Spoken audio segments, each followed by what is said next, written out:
I just think that if technology, to go back to it, and we'll come back to the questions, Mm-hmm.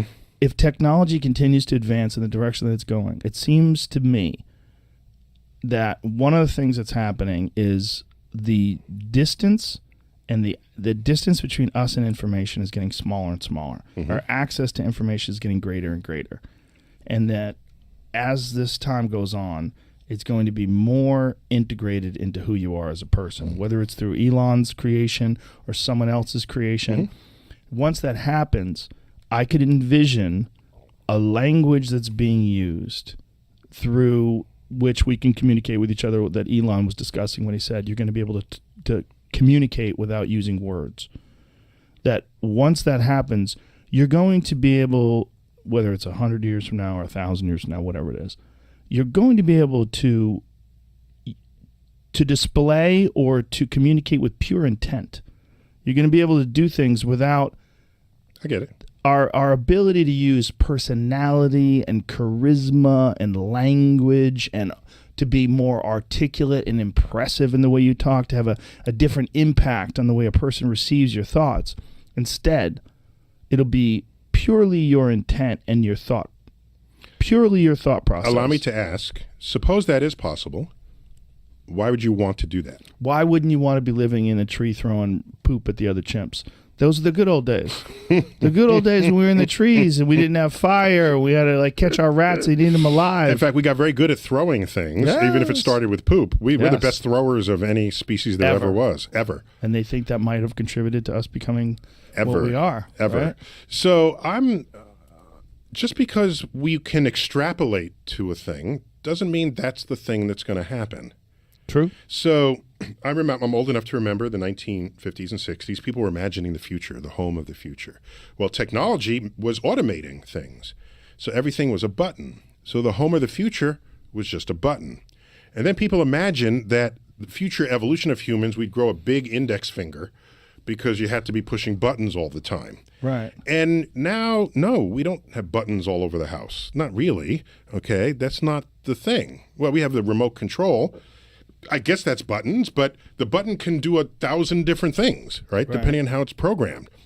So there are things that, take a look at computing.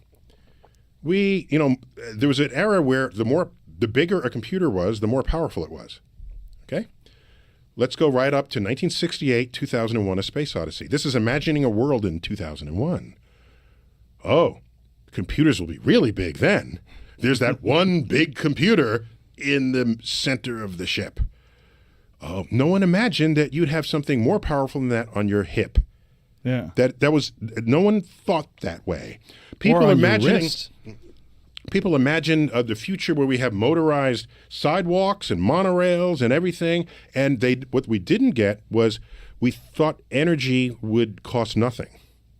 So we imagined a world with transportation, motion, and actions that all require energy to enable. And those worlds came out of the heads of people who extrapolated forward, and they did not understand that the real action was in information. Information is what became cheap, not energy. And when information becomes cheap, I have the world at my fingertips, even though I still have to walk down the sidewalk and it's not a motorized pathway. Yeah, that's the thing they never saw coming in any of those. Didn't see it coming. They didn't see the internet coming. Information would be cheap. Right. And so I'm not one to just take what's going on now and extrapolate it and say everyone is going to be living that differently. Because other things come in from the side that you don't anticipate. And when they come in from the side, it is not an extrapolation of what you're doing now. It is something you didn't even imagine, because an innovative, creative person looks to the left, looks to the right, and says, I can combine these into something that's completely new that no one even imagined. So that's how the future unfolds. So extrapolating, you get the first couple of years correct. 5 years, 10 years out, you are completely off. And you said 500 years, 1,000 years. Let's shorten that a little bit. Let's say 30 years. You say, no, that's not much. We need more time than that. Ask yourself. Let's go back to 1960. We didn't have a spaceship. United States did not have a rocket. to carry people that wouldn't blow up on the launch pad. Okay? We weren't there yet. 30 years later, it's 1990, people have laptop computers. And we've been to the moon 6 times over. 30 years. So, when I think today to 30 years from now, I'm saying I don't know that I can predict anything, but there's some things that I know are going to happen in the next few years. Self-driving cars, it's going to take over like that.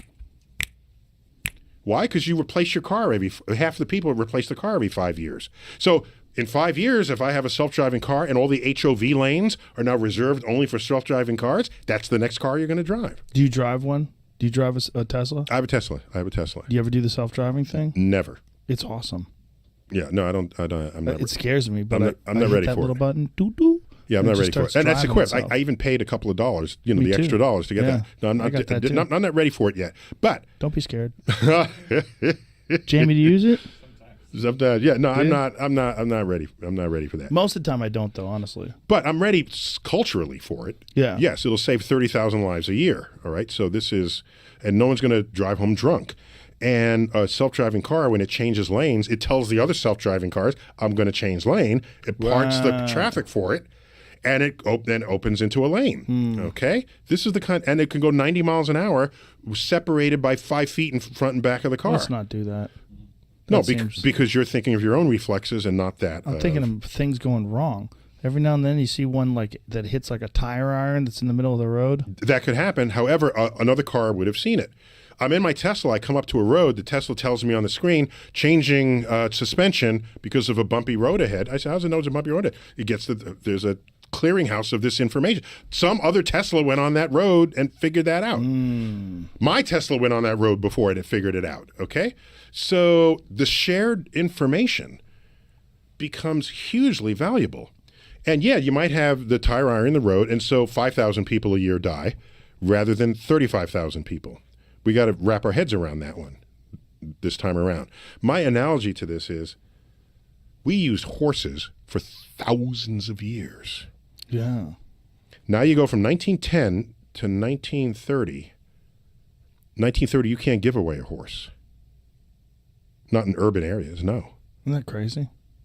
Within 20 years, we went from horses and an entire industry that supported the horses, the buggy whips, the carriages, the stables, the foods, the blacksmiths, an entire industry vanishes within 2 decades, basically within 2 decades.